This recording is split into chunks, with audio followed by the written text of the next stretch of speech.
وَإِذَا سَأَلَكَ عِبَادِي عَنِّي فَإِنِّي قَرِيبٌ أُجِيبُ دَعْوَةَ الدَّاعِ إِذَا دَعَانِ فَلْيَسْتَجِیبُوا لِی وَلْیُؤْمِنُوا بِی لَعَلَّهُمْ یَرْشُدُونَ۔ یہ آیت بڑی زبردست ہے اللہ کی رحمت کو بتانے کے لیے۔ ساڈی تا جی سندا ہی کوئی نہیں، یہ عام لوگ جی ساڈی تا رب سندا ہی کوئی نہیں، اور جو بیچارے ان پڑھ لوگ پیر سائیں تہاڈی رب موڑ نہیں سکتا، ساڈی سندا کوئی نہیں، یہ اس سے بھی آگے چلے جاتے۔ او بھائی اللہ بڑا بے نیاز ہے، جس کی چاہے موڑ دے، جس کی چاہے سن لے، لیکن رب سب کی سنتا ہے، یہ یہاں بتانا ہے۔ وَإِذَا ان نہیں، ان شرط ہے اور اذا ظرفیت ہے، تو ان کی بجائے اذا سے ایک دم اللہ کی رحمت کا دروازہ کھلتا ہوا نظر آتا ہے۔ اذا سألک، عنی پہلے ہونا چاہیے، عبادی بعد میں ہونا چاہیے۔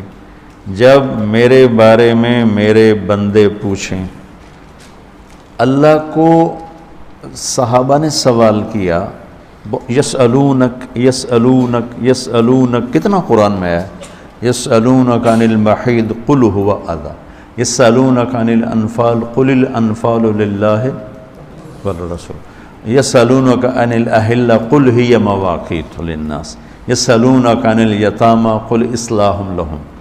جتنے بھی صحابہ نے سوال کیے وہ آئے ہیں یسألونک، یہ آپ سے پوچھتے ہیں، ٹھیک ہو گیا؟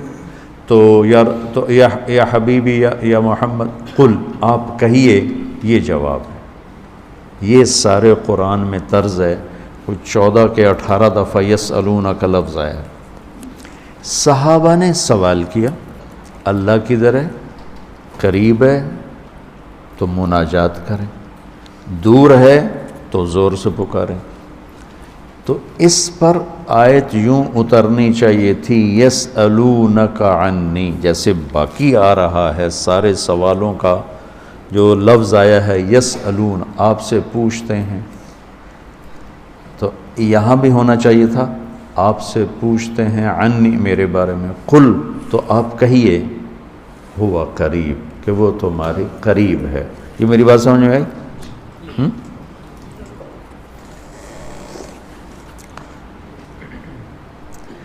یہاں اللہ تعالیٰ نے وَإِذَا سَأَلَكَ، یسألون کا مطلب ہے کہ ابھی یہ جواب ہے، بعد میں بدل سکتا ہے۔ یسألونک عن کذا قل ہوا، تو یسألونک اور قل ہوا میں حتمی نہیں ہے، ابھی یہ بات ہے، کل کو بدل بھی سکتی ہے۔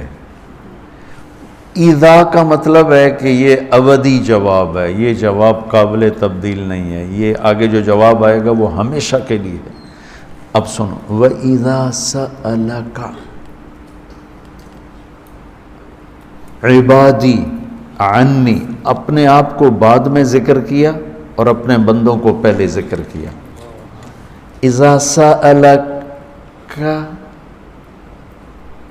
الناس المؤمنون، یہ آ سکتا ہے نا، العباد، اذا سألک العباد، کیا کہا، عبادی، اللہ کو یہ سوال اتنا پسند آیا، اللہ کہ تم تو ہو ہی میرے بندے، میرے بارے میں اپنے آپ کو بعد میں ذکر کیا اور عبادی کو پہلے ذکر کیا۔ اب میں ایک مثال دیتا ہوں، آگے جو فإنی قریب، میں پوچھتا ہوں مولوی شاہد صاحب سے کہ مولوی عدنان کدھر ہیں، تو مولوی شاہد صاحب کے ذمہ ہے جواب دینا کہ جی یہ بیٹھے ہیں، ٹھیک ہے نا۔ میں پوچھتا ہوں مولوی شاہد، مولوی عدنان کدھر ہیں، تو مولوی شاہد کے جواب دینے سے پہلے مولوی عدنان کہ جی میں ہوں، کوئی فرق ہوگا؟ مجھے سمجھ میں نہیں آ رہا، شیخ رمزی واضح کرے تو کرے، مجھے سمجھ میں نہیں آ رہا کہ میں اس کو واضح کیسے کروں کہ اللہ کے نبی سے صحابہ پوچھ رہے ہیں رب کے بارے میں بتائیں، تو اللہ تعالیٰ اس کو یوں لا کر کہتا ہے کہ یہ آپ سے میرے بارے میں پوچھیں تو میرے نبی آپ ہٹ جائیں میں جواب دیتا ہوں، میں ہوں تمہارے ساتھ ہوں، تمہارے پاس ہوں، شہرک سے زیادہ قریب ہوں، تمہارے ساتھ ہوں. تو کیسے کہتے ہو کہ میں تمہاری سنتا نہیں؟ اجیب دعوتاً، دعوت الدع، دعا دعا بار بار پکارنا، اور دعوتاً ایک دفعہ پکارنا.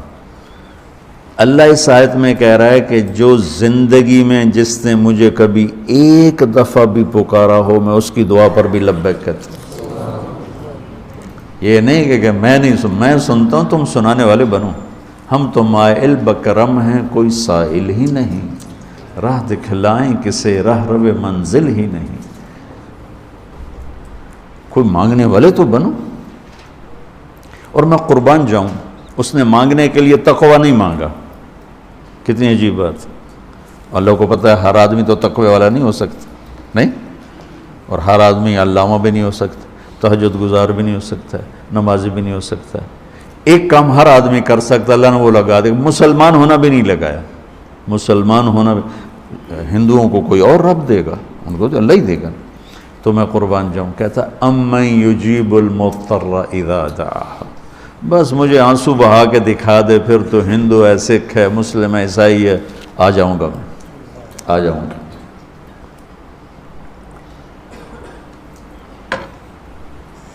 سب کی سنتا.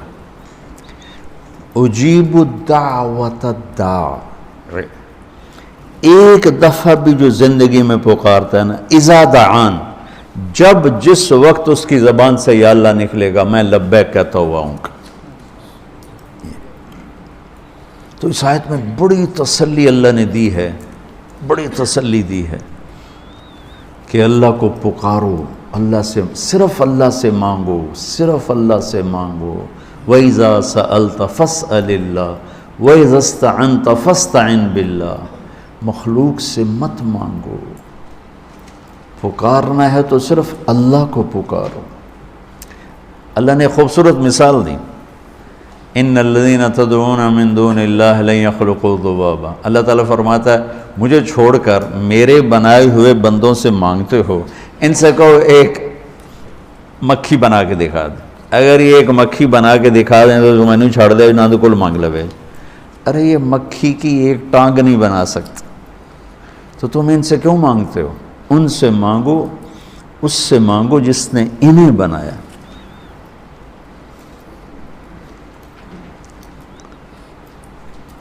تو اس آیت میں اللہ نے بڑی تسلی دی ہے کہ تم مانگنے والے رو دھو کے میرے سامنے رونا سیکھ لو، کر دوں، مضطر بن کے دکھا دو. جیسے ہمارے ہاں دعائیں مانگی جاتی ہیں، ہاتھ ادھر ہوتے ہیں اور گا گا کے ربنا آتنا، یہ دعا ہے؟ یہ تو دعا کا مذاق ہے، اس کو دعا کہتے ہیں. اور پیچھے نمازیوں کو کوئی ہوش نہیں ہوتا کہ مولوی صاحب کیا دعا مانگ رہے ہیں. دعا تو ایک پکار، ایک فریاد ہے، عرش کو ہلا دے. اگر کوئی تڑپ کے اللہ کو دکھا دے تو. اس کے بعد ایک بڑی خوبصورت بات آئی ہے، وہ بتانا چاہتا ہوں. احل لکم لیلۃ الصیام الرفث الی نسائکم ہن لباس لکم وانتم لباس لہن. بس یہ بتانا چاہتا. اتنی بڑی خیر کا ہے، اتنی بڑی سبحان اللہ.